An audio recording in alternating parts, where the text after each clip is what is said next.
막 그 교과서를 읽고 나면은 일본 놈들 막 이렇게 되는. 그래서 그 북한 뉴스 같은 거 보면 진짜 깜짝깜짝 놀래요. 말이 너무 세가지고. 진짜 죄송한데 섬나라 이쪽 이런 놈들이 말하면서 악한 쪽들을 가만두어서는 안 된다. 보잘것없는 일본 열도의 4개의 섬을 주체의 핵탄으로 바닷속에 쳐넣어야 한다. 아나운서가 부들부들 떨면서 얘기하잖아요. 근데 그거 일본 사람들 의외로 하면서 보고 있어요. 안녕하세요. 랭킹스쿨 시청자 여러분, 평양에서 온 김금혁입니다. 반갑습니다. 또 뵙네요. 안녕하세요. 오늘만큼은 한국 대표 유튜버 라임양입니다. 반갑습니다. 안녕하세요. 일본인 유튜버 시오리라고 합니다. 저는 3일에 한 번 정도 김치 요리를 먹을 정도로 김치 많이 좋아합니다. 오늘은 잘 부탁드립니다. 한국의 교과서 라떼는 말이죠. 크게 국사, 한국사, 세계사 이 정도로 나뉘어 있었던 것 같아요. 뭐 나머지 법과 정치, 사회 이런 거는 따로 나뉘어 있고 역사만 따로 놓고 보면 이 정도인 것 같고요. 제가 최근에 찾아본 바에 의하면 기후변화와 지속 가능한 세계 이런 것들도 가르친다고 하고 세계사, 지리 등도 가르친다고 하니까 굉장히 교육이 최근에는 글로벌해진 것 같습니다. 초반에는 국사까지는 의무 교육이었다가 이후에 세분화돼서 나뉘는 거는 선택으로 갔던 것 같아요. 뭐 세계지리나 한국지리나 다른 것들, 법 같은 거 공통적으로는 일단 국사는 배웠던 것 같아요. 북한은 역사가 두 가지가 있죠. 조선 역사와 세계 역사가 있습니다. 조선 역사 같은 경우에는 한반도에 존재했던 모든 고대 국가들, 이씨조선 포함. 우리는 조선이라고 하지만 북한은 이성계가 만든 조선을 굉장히 격하하기 때문에 이씨조선, 이조라고 부르거든요. 이조 역사까지 포함을 해서 가르치고요. 그게 이제 조선 역사 안에 들어가는 부분이고, 우리나라에서 가르치는 역사로 치환해서 말씀을 드리면 한국사랑 아마 비슷할 거예요. 그리고 세계사는 보통 생각하는 그 세계사 범위 내에서 배운다고 보시면 되고요. 대학교를 들어가려면 역사는 필수 과목이기 때문에 반드시 다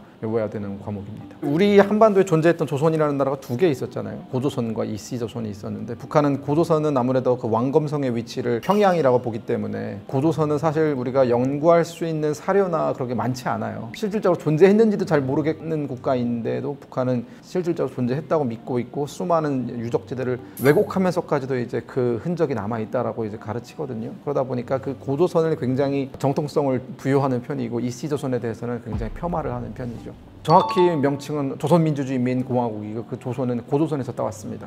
일본은 초등학교 4학년, 5학년 때는 일본 지리에 대해서 배우거나 지역 역사에 대해서 배우고, 초등학교 6학년부터 본격적인 일본 역사 가르치는 게 시작돼요. 거기에 조금 세계사가 들어가고, 중학생, 고등학생 때는 좀 더 깊이 일본사, 세계사에 대해서 공부하는 것 같아요. 중학교까지는 다 의무로 일본사, 세계사를 배우고, 제가 어릴 때는 고등학교 1학년 때까지는 일본사, 세계사를 배우는데, 고등학교 2학년부터 선택으로 일본사로 배울지 세계사로 배울지 선택할 수 있어요. 지금 바뀌었어요. 그 2022년인가 그때쯤부터 일본사, 세계사가 고등학교 교육에서 합쳐져 있다라고 들었어요. 역사 종합이라는 과목이 됐대요. 한국 교과서에서는 일본이 훨씬 더 많이 언급이 되고 있는 것 같아요. 왜냐하면 과거에서부터 일본과 관련된 역사들이 굉장히 많다 보니까 일본에 대해서는 조금 부정적이게 침략을 많이 당했다라는 식으로 많이 그리고 있고, 근현대사로 넘어오기 때문에 북한은 비교적 덜 언급이 되어 있었던 것 같고, 아무래도 독재 관련해서 언급이 많이 되어 있고, 약간 북한 사람들에 대해서는 이산가족이기 때문에 조금 안타까운 역사다 정도로 정리가 되어 있었던 기억이 납니다. 근데 우리나라에서 꽤나 이산가족 관련해서는 최근에도 많이 나왔었으니까, 예전에 기네스북에 올랐잖아요. 이산가족이 만났던 그 방송이 탔던 게 최장 방송으로. 그래서 그런 것들이 최근에는 교과서에 많이 실려 있었던 것 같아요.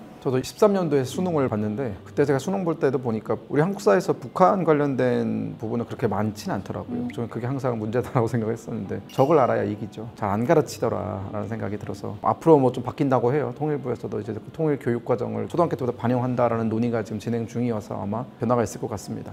약간 한국에서 가르치는 것과 거의 미러링이라고 보시면 되겠죠. 한국에 대해서는 거의 가르치지 않고요.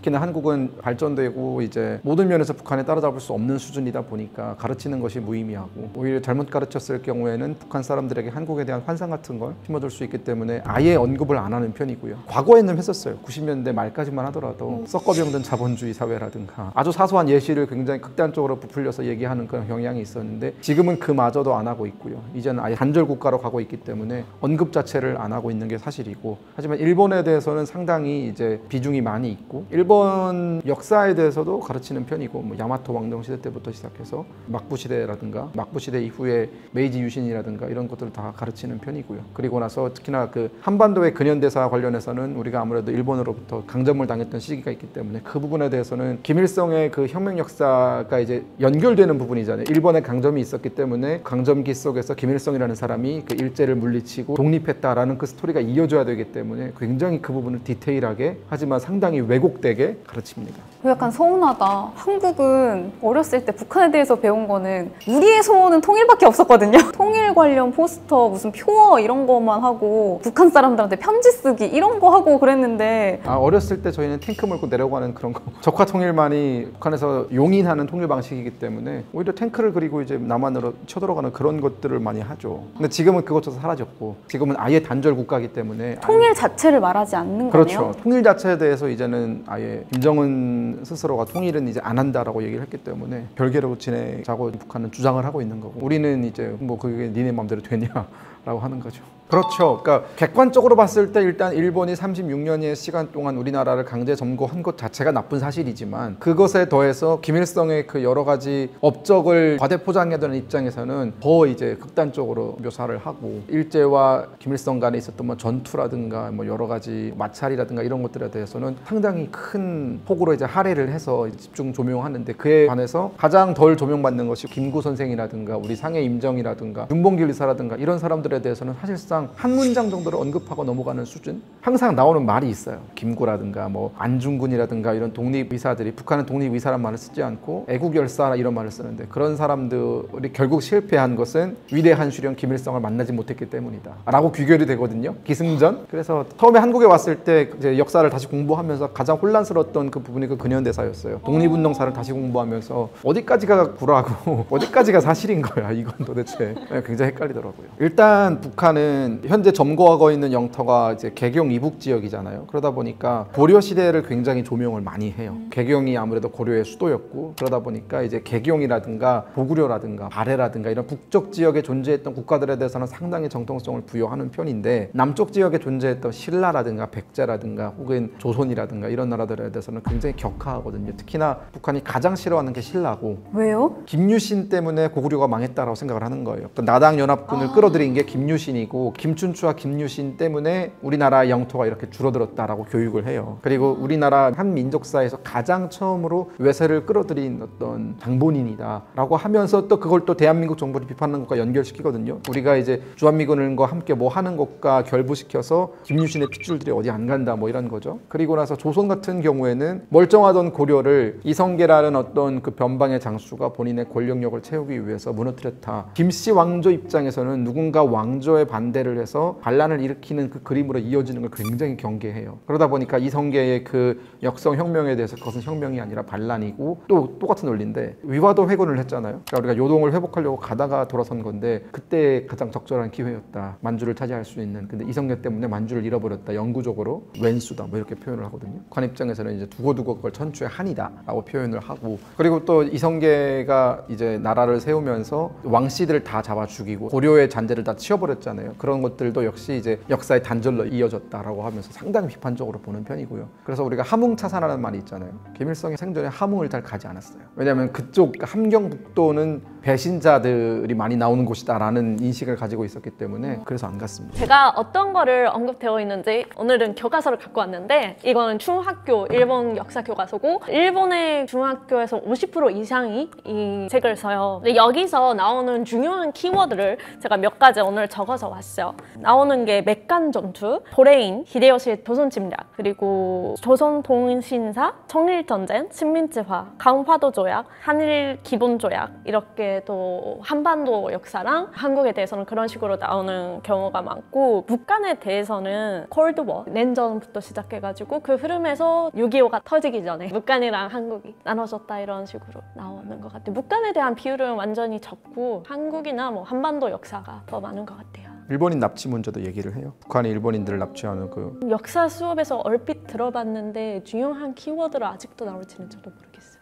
이거는 저희 선생님께서 옛날에 얘기해 주신 건데 한국의 역사는 침략 당함으로 점철된 역사다라고 하셨어요. 그러니까 항상 어디를 침략했다보다는 침략 당했다가 굉장히 많았고 그래서인지 우리나라에서는 정복자나 침략을 해서 승리를 거둔 장군보다는 방어에 뛰어났던 장군들이 훨씬 더 이름이 널리 알려진 편인 것 같아요. 이순신 장군도 그렇고 권율도 그렇고 김시민도 그렇고 황감찬도 그렇고 사실 고구려 빼고는 거의 침략을 당했었으니까 대부분의 장군들이 이름을 날린 장군들이 방어에 뛰어났던 장군들이다. 큰 피해 없이 방어를 잘 해낸 장군들이다. 같은 느낌이 좀 있죠. 먼저 일본 역사는 세계 2차 대전 때 전쟁하고 직후 많은 분들, 물론 외국 분들도 많이 희생되셨고 일본 사람들도 전쟁 나갔으니까 많이 돌아가셨잖아요. 이런 면에서 전쟁은 반복하지 말아야 된다. 우리는 병화를 맹세해야 된다. 이런 메시지성이 진짜 강한 것 같아요. 그게 첫 번째고 두 번째는 일본은 전쟁을 치고 나서 세계대전 때 미국이 GHQ가 일본에 왔어요. 거기서 교육개혁이라는 걸 했어요. 일본 역사 교육에 만침을 GHQ랑 일본 사람이 같이 지금 역사 교육 많이 한 사람을 다 봤어요. 물론 요즘은 민간 출판사가, 역사 출판사가 만침을 어느 정도 정하는 부분은 있지만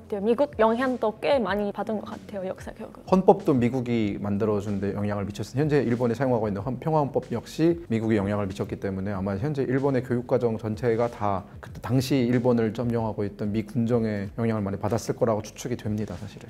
일단 삼국시대는 1세기부터 7세기까지 삼국시대, 고려, 백제, 신라가 있었던 때를 삼국시대라고 이야기를 하고 특징적인 부분은 고구려는 침략, 광개토대왕 이런 쪽 만주를 넓게 차지했던 호전적인 민족이라는 이미지가 좀 강하고 신라는 나당연합군을 끌고 와서 통일신라를 일으켰던 뭔가 좀 금세공에 뛰어나고 화랑이 있었던 나라라는 이미지. 그리고 백제가 조금 독특한데요. 백제는 왕에 대한 정확한 생물 연도도 없고 단명한 왕도 많고 기록이 정확하지 않아서 두 번째 특이한 건 일본이랑 엄청 친했단 말이에요. 교류를 많이 했단 말이에요. 그러다 보니까 오히려 한국에 남아있는 기록보다 일본에 남아있는 기록이 신빙성이 좀 더 높다라는 되게 기이한 나라입니다. 그래서 일본이랑 굉장히 긴밀한 관계를 맺고 있었기 때문에 천자문도 일본에 전파한 게 백제다라는 이야기도 있고 뭐 논어 같은 것도 넘겨줬고 그리고 치혜적인 태도를 많이 보였는데 그 중에 이제 대표적인 게 칠지도라는 걸 일본에 보내줘서 서로의 관계, 위아래 관계를 확실히 했다라는 식으로 교과서에 나와 있는데 이걸 가지고 일본이 조금 다른 의견을 가지고 있다 정도로 이제 저희는 배웠죠. 제가 알기로는 고구려, 신라, 백제 이런 부분을 중요한 키워드로서 배우고 이거는 시험에도 나오는 부분이에요. 다만 세력이 어떤 식으로 싸우고 변했는지 이런 거 위주로 나오는 것 같아서 아까 말씀하셨던 불교가 전달됐다든가 유교가 전달됐다든가 이런 것들은 나오는데 아무래도 이때는 야마토 정권이었잖아요. 네, 일본도 아니었잖아요. 네. 그러다 보니까 조금 초반에 기틀을 닦는데 백제가 한몫하지 않았을까 싶은데 나와 있나요, 교과서에? 나와요. 아, 진짜요? 네. 그 한자나 도끼? 독이, 도자기. 독일을 전달했다, 뭐 그 유교 한자를 전달했다 이런 식으로 나와요.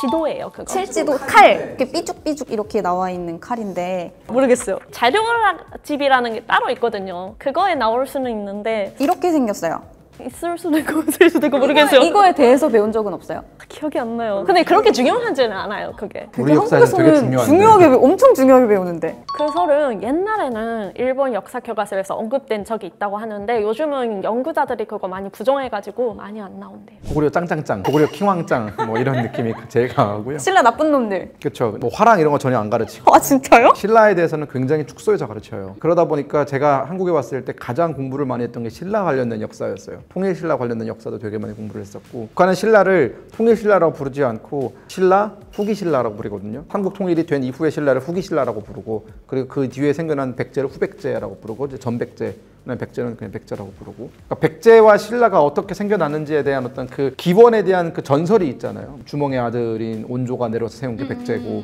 신라 같은 경우에는 그 박격허세가 아래서 그건 그대로 가르칩니다. 그대로 가르치는데 이제 거기까지가 끝이고 신라에 대해서는 사실상 뭐 경주 같은 데서 있던 뭐 상대등이라든가 이런 신라의 뭐 직품이라든가 이런 것들을 잘 안 가르치고요. 백제 같은 경우에는 좀 많이 가르쳐요. 백제가 굉장히 호족 기반의 그런 사회였다라는 것, 왕이 실권이 없었다. 왜냐면 대부분의 그 지방 호족들이 실권을 가지고 있었기 때문에 나당연합군에 쳐들어왔을 때 백제가 무너지게 된 결정적인 이유가 호족들이 본인들의 어떤 그 사병을 동원해주지 않아서 결국은 군대를 동원하지 못했다. 뭐 이런 이런 등등의 내용들이 있었고 집중적으로 다루는 건 아무래도 고구려 역사죠. 근데 구라가 많아요, 고구려 역사는. 근데 발해에 대해서는 한국도 그렇고 북한도 그렇고 도명을 하고 싶은데 할 수 없는 게 사료가 별로 없어요. 발해는 정말 연구 사료가 없고, 그리고 요즘 학계에서 집중적으로 논의되고 있는 건 과연 발해가 오직 한민족만의 역사냐라고 했을 때 발해 전체 인구에서 과연 우리가 예맥족 출신들이잖아요. 줄기를 타고 올라가 보면 그 예맥족이 과연 몇 명이고 말갈족이 몇 명, 여진족이 몇 명이나의 비율을 따졌을 때 예맥족이 사실 한 15%?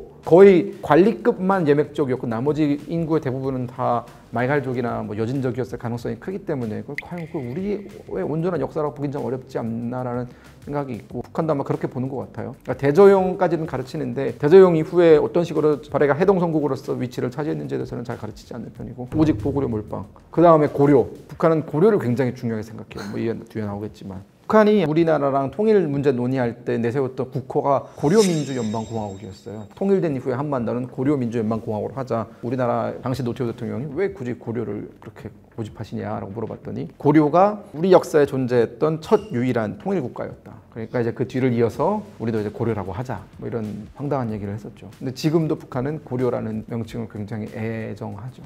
그래서 그 북한 비행기 고려항공이라고 있잖아요. 그렇죠. 뭐 고려항공, 뭐 고려호텔, 뭐 북한은 모든 날짜를 정확히 외우는 게 중요하거든요. 시험의 날짜, 장소, 인물 이렇게 세 가지가 나오기 때문에 1592년에 임진왜란이 발발을 했습니다. 1598년에 이제 전쟁이 마무리가 됐죠. 사실 임진왜란은 좀 이상한 전쟁이었어요. 그러면 그 6년, 7년이라는 시간 동안 주구장창 전투를 한 건 아니고 1593년에 소강 상태에 들어갔었고, 일본은 뭐 울산성이라든가 부산 외성이라든가 이런 데 성을 쌓고 남쪽으로 내려가서 한 5년이라는 시간 동안 버티고 있다가 다시 또 쳐들어온 게 1597년이고, 1597년에 쳐들어왔을 때 이순신 장군이 삭탈관직당하고 백의정군하고 있었고, 그때 우리 칠전량 해전에서 원균이 우리 함대를 다 말아먹었죠. 그래가지고 그 뒤에 이제 명랑해전에서 12척의 함대로 신에게는 아직 12척의 함선이 있습니다 라는 말이 북한에도 나옵니다. 북한이 인정하는 해전이 몇 개 있어요.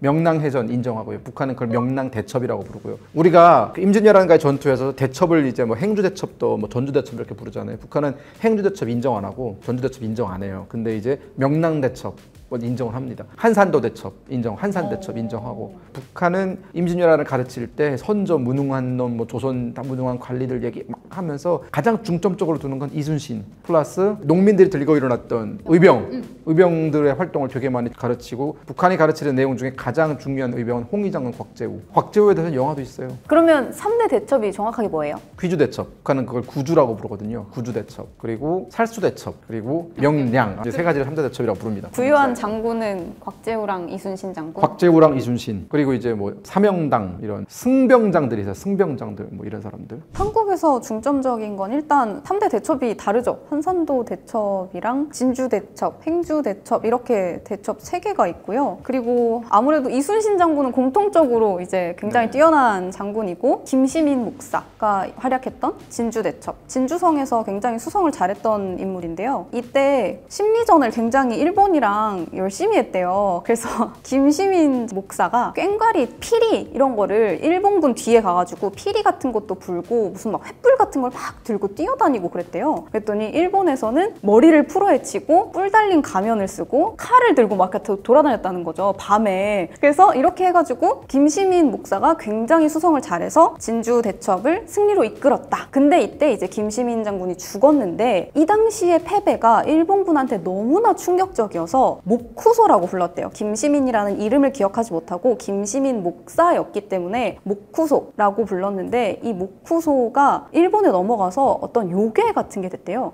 아세요? 목쿠소? 지라이야라는 건 아세요? 두꺼비를 타고 다니는 요술사 같은 건데 그게 목쿠소 호간의 아들이다. 이렇게 해가지고 무슨 거의 귀신이 돼 있더라고요. 그래서 일본에서는 당시 이순신보다 김시민 목사를 훨씬 더 유명하게, 훨씬 더 무섭게 인식하고 있었다고 합니다. 그래서 그 김시민이 죽은 줄도 모르고 10만 대군을 끌고 오죠. 김시민을 잡으려고. 그래서 왔는데 이제 김시민 장군은 1차 전쟁 때 사망한 뒤여가지고 2차 진주성 전투에서 이제 패배하죠. 그리고 이제 행주대첩, 행주치마에 돌 날라가지고 뭐 했다는 뭐 그런 설이 있는데 이것도 굉장히 좀 큰 전투라고 생각을 하는 게 일단 우리나라에서는 호남 지방을 사수하는 게 굉장히 중요하다라고 생각을 했어요. 왜냐하면 임진왜란이 터진 이유가 한국에서 가르치는 건 히데요시가 나라를 평정한 다음에 명나라를 치려고 했는데 조선에 길을 빌려줘라 라고 이야기를 했고 조선이 이를 거부하자 강제로 쳐들어왔다 라는 것과 평화를 이룩하고 났더니 내부에서 싸움이 일어나고 이제 사람들이 일자리를 잃다 보니 이 사람들을 규합하기 위해서 전쟁을 만들어서 사람들을 이제 통합해서 전쟁을 일으킨 거다라는 이제 두 가지 썰로 크게 나뉘는 것 같아요. 그래서 히데요시가 굉장히 중요하게 생각했던 부분이 곡창지대인 호남 평야를 사수하는 것이다 라고 생각을 했는데 이 세 개의 대첩이 전부 다 호남 지역을 지켰던 전투여서 굉장히 중요한 전투로 한국에서는 꼽히고 있습니다.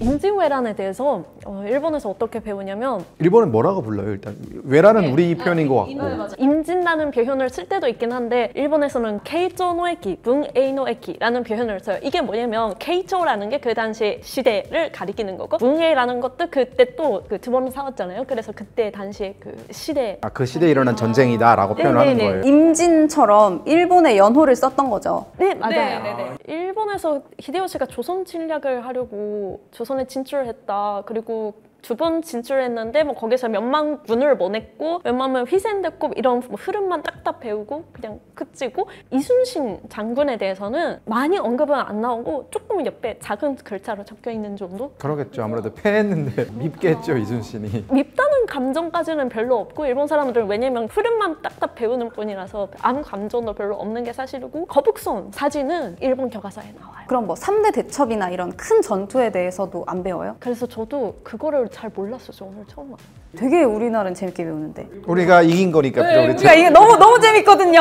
우리가 이제 이긴 거니까 재밌고 우리가 예를 들어서 청나라한테 병자호란때 이제 밟히잖아요. 잘 몰라요, 사람들. 무슨 전투 있었는지.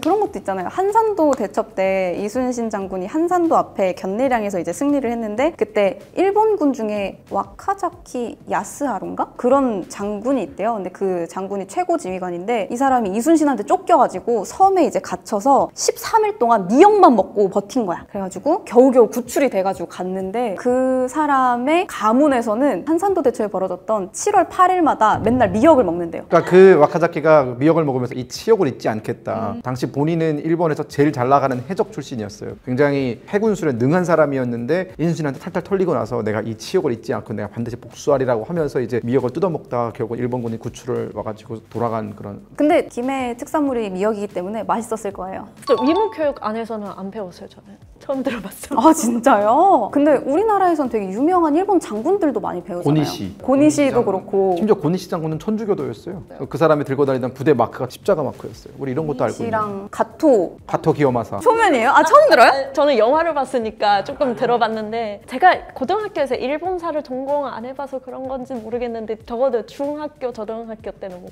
배웠어요. 일본에서는 흐름만 딱딱 배우고 거의 그 이순신 장군에 대한 언급은 없다라고 보시면 될 것 같아요. 활약했던 일본 장군에 대해서도 별로 없어요. 별로 없어요. 일제강점기는 1910년부터 1945년 일본이 패배한 때까지 이제 강제 통치를 한 기간이고요. 정한론이라고 하죠. 요시다 쇼인이랑 그런 되게 유명한 인사들이 정한론을 이야기하면서 한반도로 넘어가서 우리 일본의 힘을 키우자라는 이야기가 나오고 이런 것 때문에 한반도를 굉장히 넘보기 시작했죠. 운요 사건을 계기로 강화도 조약을 맺고 들어와서 일산의계약으로 외교 통치권을 빼앗고 그 이후에는 다양한 문화 통치나 뭐 민족 말살 정치나 이런 것들을 통해서 한국인들을 강압적으로 통치했던 기간을 일제강점기라고 한다고 한국은 배우고 있습니다. 똑같은데요. 근현대사다 보니까 수많은 자료들이 남아있는 거잖아요. 사실 객관적인 자료들이. 그러다 보니까 어떤 식으로 조선의 왕조가 일본에게 넘어가게 됐는지 그러니까 대원군 시절부터 시작해서 굉장히 자세하게 잘 가르치고 일본도 사실 그 운요 사건 일으키기 15년 전으로 시계를 거슬러 올라가면 페리 제독 사건이라고 해서 일본의 그 도쿄만 앞에 페리 제독이 미 군함 4척을 벽을 끌고 와가지고 한포 사격을 하면서 항구를 개방해라라고 해서 일본이 그때 미국과 통상조약을 맺으면서 이제 일본의 메이지 유신이 출발을 하는 거잖아요. 북한은 그것도 가르쳐요. 일본의 메이지 유신을 통해서 일본이 먼저 근대화가 되었다. 근데 이제 일본은 그 근대화된 힘을 사용을 해야 되는데 이미 주변 나라들은 다 식민지화가 되어 있었고 일본이 진출할 수 있는 곳은 오직 대만과 조선뿐이기 때문에 일단 조선으로 쳐들어왔다는 정한론이 그때부터 대두되기 시작했다라고 가르치고 이제 그 사이사이에 이제 여러 가지 이제 3.1운동이라든가 이런 것들을 가르치는데 여러 가지 구라가 껴있죠. 3.1운동에 어떤 거짓말이 들어가 있어요? 3.1운동은 이제 김일성의 아버지 김영직이 조직한 뭐 그런 거다라는 구라부터 시작해서 유관순 열사도 이제 뭐 김영직의 지시를 받은 거짓말을 되게 많이 합니다. 그런 거 하다가 이제 우리가 초반에 독립운동이 굉장히 많이 있었잖아요. 홍범도 장군이라든가 뭐 이런 지청천 장군이라든가 이런 우리 의병장들의 활약도 설명을 하지만 결국은 이제 홍범도도 이제 김일성의 그 공산주의 사상에 감화가 되어서 김일성을 지지했다가 뭐 이쪽으로 돌아서고 반면에 이제 공산주의 계열로 가지 않고 민족주의 계열로 남은 사람들이 있잖아요. 대표적인 사람이 김좌진 장군 같은 경우에는 공산주의를 굉장히 싫어했잖아요. 그러면 김좌진 같은 사람은 굉장히 격화를 시켜요. 김구 같은 경우에도 격화를 시키고 이승만 너무나 싫어하죠. 또 이승만은 뭐 그 희대의 매국노, 미국에 가서 독립을 구걸하던 매국노다 이러면서 오직 김일성이 이끌던 항일 무장투쟁 중국 북간도 일대에서 김일성이 1932년 4월 25일에 조선인민혁명군을 만들고 개척했던 그 무장투쟁의 역사가 독립운동의 역사다라고 설명을 해요. 김일성으로 시작해서 김일성으로 끝나는. 그렇죠. 그리고 심지어 어떤 거짓말도 있냐면 일본이 그 한반도에서 물러나게 된 거는 미국 때문인 거잖아요. 그렇죠. 그리고 카이로 회담에 의해서 이제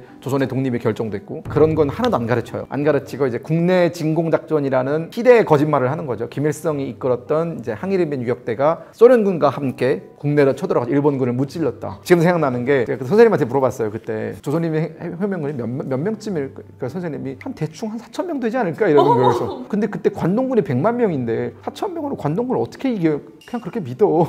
왜 질문을 해? 이래서 말이 되나? 이러고 있다가 근데 심지어 김일성은 그때 들어오지도 않았어요. 김일성은 다 해방이 된 뒤에 9월 달에 소련 함선 타고 이제 원산으로 들어왔거든요. 그러면서 이제 김일성이 그때 당시 김일성이라는 이름도 아니었고 김성주였는데 김일성은 이제 그 부분을 되게 거짓되게 선전하는 거죠. 이미 자기가 가보니까 한반도 이제 북부의 모든 사람들이 김일성 장군님을 연호하고 있었고 막 그런 식으로 막 국내에서 이제 항일 운동을 하던 조만식이라든가 여운형이라든가 이런 사람들이 김일성의 그 위대성에 탐복했다. 심지어 김구도 탐복했다. 막 김규식도 탐복했다. 막 다 그게 진짜인 줄 알았죠. 그래서 대부분의 탈북민들이 한국에 와가지고 가장 큰 혼란을 겪는 게 근현대사를 이해하는 부분에 있어서 너무 많이 다른 거예요. 현재도 수많은 탈북민들이 우리 독립운동사에 잘 모를걸요. 북한에서 가르친 내용만 알고 있고. 그러면 3.1운동 자체는 긍정적으로 보는 거네요? 아니요. 아니에요?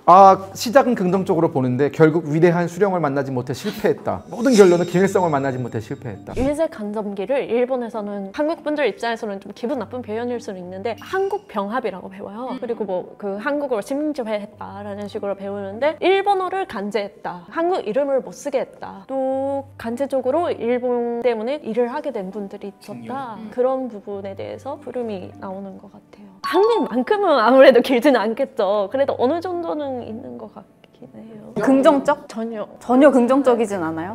긍정적이진 않고. 저도 예전에 그 일본 교과서를 본 적이 있거든요. 긍정적이라는 느낌보다는 그냥 굉장히 그냥 드라이하게 사실관계를 나열한 그런 거였어요. 객관적으로 이런 게 있었다. 한때 이제 일본의 역사 교과서 문제가 있을 때 한국 언론에 휩쓰이는 것보다는 내가 직접 보고 판단하겠다라고 해가지고 교과서를 보고했었는데 논쟁이 될 만한 부분도 분명히 있었는데 대부분 일단 그 강점 자체에 대해서는 잘못된 거다라는 기조가 깔려 있긴 했어요. 항상 저 그런 얘기를 하거든요. 우리가 뭐 반일 감정이라든가 그런 것들을 다룰 때 좀 객관적인 사실에 우리도 근거할 필요가 있다. 그러니까 지나치게 이제 일본에 대해서 너무 그렇게 생각할 필요도 없고 물론 일본 극우에 있는 사람들은 그 강점이 굉장히 잘하는 일이다라고 생각하는 사람도 있겠지만 대부분의 사람들은 잘못된 거다라는 인식을 다 가지고 있기 때문에 그런 부분에 있어서 우리가 동의를 못할 부분은 없을 것 같다는 생각이 들었어요. 한국 분들 입장에서 물론 조금 일제 감정기를 한국 병합이라는 표현을 부르거나 기분 나쁜 표현들은 종종 있을 것 같긴 해요. 아까 얘기하신 것처럼 드라이하게 가르치고 뭐 탁탁탁탁 가는 것 같아요. 그래서 일본 사람들 중에서는 미안하다고 생각하는 분들도 있겠지만 요즘 제가 조금 그렇다고 느끼는 게 일본 사람으로서 식민지 때 사진 일본군이랑 그 당시 조선군이랑 같이 있는 사진을 가지고 와서 이 사진 봐봐 그 조선 사람들 웃고 있잖아. 일본군이 했던 식민지 정책은 틀린 게 아니었다. 근데 한국이 뭐라고 하는 거다. 이렇게 또 학교에서는 그렇게 배웠는데도 우리 일본에서 배웠던 일본 역사 교육 자체가 너무 자학적이고 잘못된 거다 라고 생각하는 사람들이 늘어나고 있어. 그래서 태평양 전쟁 같은 경우에는 일본의 참전국이었기 때문에 어느 정도 비중이 있어요. 태평양 전쟁은. 많이 있어. 아 그래요? 특히 그게 되게 중요한 부분인 게 물론 일본이 다른 나라를 침략했던 것도 있지만 일본 사람들, 시민들 많이 희생된 거고 일본 사람들은 이렇게 생각하거든요. 그 당시 일본군의 윗사람들이 잘못된 판단을 해가지고 시민들이 많이 희생당했다. 그래서 전쟁을 하지 말아야 된다. 이게 일본 역사 교육의 되게 중요한 포인트인 것 같아요. 네, 그거는 가르치는데 그거는 사실 역사에 존재했던 사건이기 때문에 간토 대지진은 1928년 9월 1일일 건데 도쿄 근방에서 이제 엄청나게 큰 지진이 일어났던 건 사실이고 또 엄청나게 큰 지진이었기 때문에 아마 일본 역사에 분명히 실렸을 거라고 보고 일본이 보는 관점과 우리가 보는 관점은 사실 우리는 지진 그 자체에 관점을 두는 것이 아니라 그 지진이 일어난 이후의 사건을 수습하는 과정에서 조선인들이 학살당했다라는 것에 우리는 굉장히 분노하는 거고 이제 일본은 그 지진이 일어났다가 좀 메인이 될 것 같고 저는 그렇게 예상합니다. 맞는 말씀이신 것 같아요. 그 내지진이 중요한 키워드로 나오는데 오른쪽에 조금 작은 글자로 그 당시 조선인이 우물 안에 녹을 뿌렸다 이런 것도 나오고 또 중국 사람도 학살당했고 사회학자들도 학살당했다고 하더라고요. 조선인 당시에 조선인 학살할 때 조선인을 구분하기 위해서 15엔, 50전을 발음해보라고 해서 안 되면 조선인이라고 죽였다고 하는데 그런 얘기는 안 나와요. 진짜요? 근데 그거 발음 한 번만 해주실 수 있어요? 어떻게 하는지? 주고엔 고주센. 유엔 고주센. 북한 교과서에 실려 있어요. 아 진짜요? 15원 그 50전 발음을 시켜가지고 못하면 죽였다. 한국 교과서에서 근데 이제 있었던 것 같아요. 억울한 일본인들도 있었다. 발음을 못하는 일본인들도 있었는데 맞아요. 오사카 지방의 맞아요, 일본인들은 맞아요, 사실 그 발음을 못하는데 그 사람들도 죽었다. 당시 어떻게 보면 일본 자체가 그때 약간 광기의 시대였고 그러다 보니까 많은 사람들이 죽었다. 그리고 이제 북한은 대한민국이 생각하는 반일 감정보다 북한이 생각하는 반일 감정은 한 10배거든요. 일본 군이 저지른 여러 가지 만행에 대해서 우리나라가 한 50 정도를 가르치면 북은 한 500 정도를 가르쳐요. 그래서 막 그 교과서를 읽고 나면은 일본 놈들 막 이렇게 되는. 그래서 그 북한 뉴스 같은 거 보면 진짜 깜짝깜짝 놀래요. 말이 너무 세가지고 진짜 죄송한데 섬나라 이쪽 이런 놈들이 말하면서 악한 쪽들을 가만두어서는 안 된다. 보잘것없는 일본 열도의 4개 섬을 주체의 핵탄으로 바닷속에 쳐넣어야 한다. 아나운서가 부들부들 떨면서 얘기하잖아요. 근데 그거 일본 사람들 의외로 재밌어하면서 보고 있어요. 6.25 전쟁에 대해서 제 기억엔 임진왜란 만큼의 임팩트는 없었던 것 같거든요. 근현대사에서 어느 정도 다루고는 있지만 크게 배우진 않았고 1950년 6월 25일에 북한이 선전포고 없이 남침을 했다. 너무나 치사한 일이었다. 이런 뉘앙스로 이제 표현을 하고 있고요. 그 과정에서 벌어지는 전투들 같은 것도 세세하게 다루고는 있지만 그렇게까지 디테일하게 다루지는 않았어요. 뭐 장진호 전투라든지 흥남부도 철수라든지 뭐 일사후퇴 같은 것들에 대해서 다루고 있지만 그 결과는 가슴 아픈 이산가족을 낳게 되었다라는 북한의 김일성이 잘못해서 우리 민족이 분단되었고 뭐 이렇게 가슴 아픈 38선이 그어지고 이런 식으로 한국에서는 배웠던 것 같아요. 잘못된 거죠. 이렇게 배우면 안 되죠. 저는 더 디테일하게 배워야 된다 생각하거든요. 6.25 전쟁에 대해서는. 왜냐면 북한에서는 6.25 전쟁을 조국 해방 전쟁이라고 불러요. 일단 이름 자체에서 그 전쟁의 성격이 규정되는 건데 조국 해방 전쟁이잖아요. 그러면 남한을 본인들이 해방시키려고 했던 전쟁이다라는 거잖아요. 그리고 북한은 비중이 굉장히 커요. 그러니까 남한에 대한 적대감을 사람들한테 심어주기 위해서 전쟁에 대해서 가르치는 비중이 굉장히 크고 가장 비중이 큰 부분은 본인들이 후퇴하기 전까지의 부분. 이기는 부분. 그렇죠. 부산 끝까지 내려갔던 낙동강 바로 앞에서 거의 대한민국이라는 나라 자체가 몰살되기 바로 직전까지의 전투는 정말 세세하게 가르치거든요. 뭐 대전에서 일어났던 전투, 미 24사단장 디인 소장이 체포됐던 그 전투 뭐 다 가르쳐요. 금강 도하 작전이라든가 뭐 포항의 전투 뭐 그 뒤에 이제 후퇴하는 건 이제 북한은 전략적 후퇴라고 부르거든요. 그때부터는 약간 좀 중공군이 개입하는 것에 대해서 북한은 이제 잘 안 가르쳐요. 사실 중공군 덕분에 북한이 산 건데 그 부분에 대해서는 김일성의 업적에 이제 누가 가기 때문에 잘 안 가르치고 지지부진한 상태였다가 그리고 이제 고지전으로 넘어가잖아요. 우리가 51년부터는 고지전에서도 서부전선의 고지전은 잘 안 가르쳐요. 뭐 화살머리 전투 이런 거 잘 안 가르치고 왜냐면 거긴 중공군 담당이니까 동부전선만 북한군 담당이거든요. 그리고 거기만 가르쳐요. 고지전할 때 전투만. 맞아. 한국은 약간 이념 전쟁이라는 느낌이 좀 더 강했었던 것 같아요. 유엔군, 미군의 자유진영과 중공군과 북한의 뭐 공산주의 진영이 서로 이제 싸웠는데 이게 또 하필 한국에서 싸워가지고 또 한국만 등짝이 터져났다 이런 느낌이었거든요. 근데 아니구나. 김일성 장군님 최고구나. 그렇죠. 거기는 이제 미국의 식민지로부터 남한을 구원하려고 하다가 실패한 전쟁으로 이제 하는 거죠. 이게 굉장히 중요한 부분이죠. 남침으로 시작됐다 그러잖아요. 네. 북한은 남한의 침략으로 남조선의 이제 기습 침략으로 시작되었다. 어디를 침략했는데요? 북한을. 그러니까 어느 지역을 어떻게 쳐들어갔는데? 그렇게 물어보면 이제 끌려가죠. 뭘 그렇게 자세하게 알려고 해. 그렇게 궁금해하는 애들이 있어요. 그러니까 3일 만에 회복하는 게 불가능하잖아요. 이게 대규모 침략을 일요일에 받고 3일 만에 그걸 어떻게 회복하냐라고 질문을 하면 그만큼 김일성 장군의 영도력이 뛰어난 거다. 정확히 이렇게 가르쳐요. 기습 공격을 받았지만 4시간 만에 모든 전선에서 대반격에 들어갔다. 그래서 3일 만에 서울을 함락시켰다라고 이제 가르치거든요. 북한에 있을 때는 야, 한국은 진짜 싸움 못했나 보다. 또 3일 만에 수도를 뺏기냐, 지들이 먼저 치고서 막 그렇게 생각할 정도로. 근데 이제 요즘 탈북민들 중에서는 대부분이 다 생각을 바꿨는데 여전히 나이가 많으신 분들은 남한이 먼저 쳐들어간 거 아니냐고, 이승만이 먼저 쳐들어간 거 아니냐고 생각하시는 분들 되게 많아요. 일본은 그 6.25를 조선 전쟁이라는 표현으로 배워요. 그리고 세력 흐름, 그 당시 한국과 미군 그리고 북한 공산주의 국가 그 세력 흐름만 딱딱 나오고 지들끼리 치고받았다 이런 느낌으로. 그렇게 배워요. 조선 특수라는 표현을. 그렇죠. 전쟁 특수죠, 그게. 그래서 약간 일본이 이렇게 약간 미국한테 맞고 쪼그려져 있다가 그것 때문에 약간 확 이렇게 세력도 좀 늘어나고 자경단 뭐 이런 것도 늘어나고 그랬다는 이야기를 저도 학교에서 배웠어요. 다 배우긴 배우네. 신기하다. 잠자는 애 깨우다가 야, 독도 어디 땅이야 물으면 바로 우리 땅이라고 대답할 정도로. 우리 땅이에요? 북한 땅이죠. 독도는 북한 땅이죠. 북한 입장에서는 남한도 북한 거예요. 조선민주주의인민공화국이 유일한 합법적인 정부이기 때문에. 근데 그게 좀 애매해요. 애매한 게 독도에 대해서는 독도는 당연히 우리 땅이지라고 하면서도 그 우리가 어디지라고 생각하는 사람들이 있어요. 그래가지고 이제 북한은 독도에 대한 영유권을 강하게 주장하지는 않는데 일본이 독도에 대한 영유권을 주장하면 그때 이제 왜 그게 니네 거냐라고 일본을 때리는 역할은 되게 잘하거든요. 근데 이제 그걸 우리 거야라고는 주장을 못하죠. 왜냐하면 특히나 지금은 남한과 완전 선긋기를 했잖아요. 남남이라면서요 이제. 그럼 그거 어떻게 우리예요? 그럼 이제 독도는 한국 땅 이렇게 해야죠. 그러니까 요즘은 독도에 대해서 북한이 그렇게 크게 관심을 안 가져요. 독도가 정확하게 북한 땅은 아니지만 확실하게 일본 니네 건 아니야. 그렇죠. 니네 건 아니야. 한반도의 땅이야 라는 생각. 그러니까 언젠가 우리가 한국을 먹으면 그다음 우리 거 되는 거야 라는 생각인 거고. 한반도 거야 이런 느낌.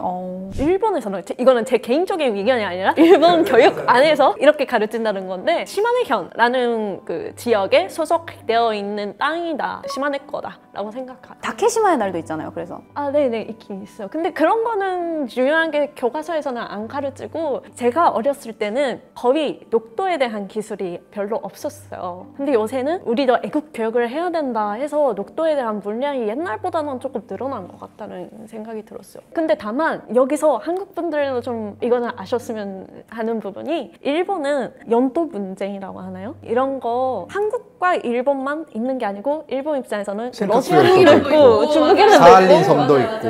그래서 의외로 일본 사람들이 뭐 무조건 독도만 바라보고 독도는 우리 거다 하는 거는 아니에요. 그러니까 이게 우리와의 결정적인 차이인 게 우리는 독도만 영토 분쟁이 있기 때문에 모든 사람들이 독도 하면은 마치 아이씨 막 바로 이렇게 반응이 나오는데 독도는 전략적으로 일본에게 크게 중요한 지역이 아니에요. 그냥 일본이 그거를 어떻게 보면 영토 분쟁의 하나로 인지를 하기 때문에 강조를 하는 것뿐이지 정말 전략적인 이익을 놓고 보면은 사할린 지대가 더 전략적인 것이고 센카쿠 열도 남중국해가 훨씬 일본한테는 중요하거든요. 저는 그래서 일본의 국익이 너희가 독도를 잃는다고 해서 국익이 그렇게 침해되는 게 없고 오히려 센카쿠 열도에 힘을 집중하는 것이 훨씬 더 이득이다. 그러니까 이제 독도에 대해서는 이제 왈가왈부하지 말아라라고 설득을 할 자신이 있습니다. 나중에 가면. 그러니까 이거를 너무 지나치게 갈등 문제로만 가져가게 되면은 갈등은 원래 이렇게 시작했는데 감정이 쌓이게 되면은 더 이상 돌아갈 수 없는 수준으로 확대되거든요. 그래서 우리가 필요한 것은 갈등이 요만했던 시절로 돌아가는 거예요. 다 감정을 배제하고 정말 갈등이 뭔지, 정말 이익이 뭔지를 놓고 따져보자. 그리고 이제 감정을 배제하고 오직 이익만 놓고 논의를 하다 보면 분명히 출구가 있을 건데 그 출구를 찾으려고 노력하는 것이 아니라 양 국가의 정치 진영 모두가 반일 감정과 반한 감정을 정치적인 도구로 사용하다 보니까 여기까지 온 거거든요. 저는 그래서 그 부분에 대해서는 미래 세대가 해결할 문제다. 이것은 역사 문제를 정치화시키지 않고 일반화시키지 않을 자신 있는 세대가 등장하면 또 문제는 오히려 쉽게 해결될 수 있다는 거죠. 그 일본인들이 독도의 위치에 대해서도 정확하게 모르는 사람들이 많다는 게 맞아요? 그쵸? 별로 정말 크게 관심이 없네요. 일단 저는 북한의 교과서는 놀랍지 않아요. 그럴 줄 알고 있었습니다. 김일성 최고, 고구려 최고 너무 예상대로 흘러갔던 교과서고요. 오히려 전 놀랐던 게 일본의 교과서가 굉장히 한반도에 대해서도 좀 자세하게 드라이하지만 자세하게 다루고 있어서 좀 더 놀랐어요. 마찬가지로 우리가 일본에 대해서 학교 때부터 가르치는 내용은 좀 적다는 생각이 들거든요. 그러니까 사실 우리나라 사람들이 일본 문화에 대해서 특히나 좋아하는 사람들이 꽤 많이 있잖아요. 일본 만화라든가 뭐 일본의 애니메이션이라든가. 근데 그런 부분에 대해서는 좋아하지만 사실 일본 역사에 대해서는 접근하기가 좀 어려운 게 사실이에요. 일본 역사를 좋아하는 사람들은 사실상 어떻게 보면 약간 오타쿠 취급을 받고 그러다 보니까 저는 일본의 그 전국 시대나 이런 것들을 보면은 정말 재밌거든요. 그런 거 보면은 정말 일본 역사도 정말 재밌는 게 많은데 우리나라도 좀 일본 역사에 대한 비중을 늘릴 필요가 있지 않나. 우리 바로 옆에 있는 나라인데 그런 생각이 듭니다. 저는 한국이랑 북한은 일본 사람들 인식으로는 휴전 중인 나라다 보니까 서로 엄청 혐오하는 줄 알았거든요, 처음에는. 근데 오늘도 들어보니까 북한이 한국에 대해서 정말 나쁘게 가르치는 줄 알았는데 의외로 그 물량이 적고 일본에 대해서 훨씬 많이 나쁘게 가르친다라는 부분이 좀 더 놀랐어요. 그리고 오히려 한국 사람들은 어릴 때 북한에 대해서 북한은 적이다 이런 교육보다는 우리가 통일을 바란다 이런 부분에 대해서 교육을 배운다는 것도 처음 알았어요. 좀 신기했어요.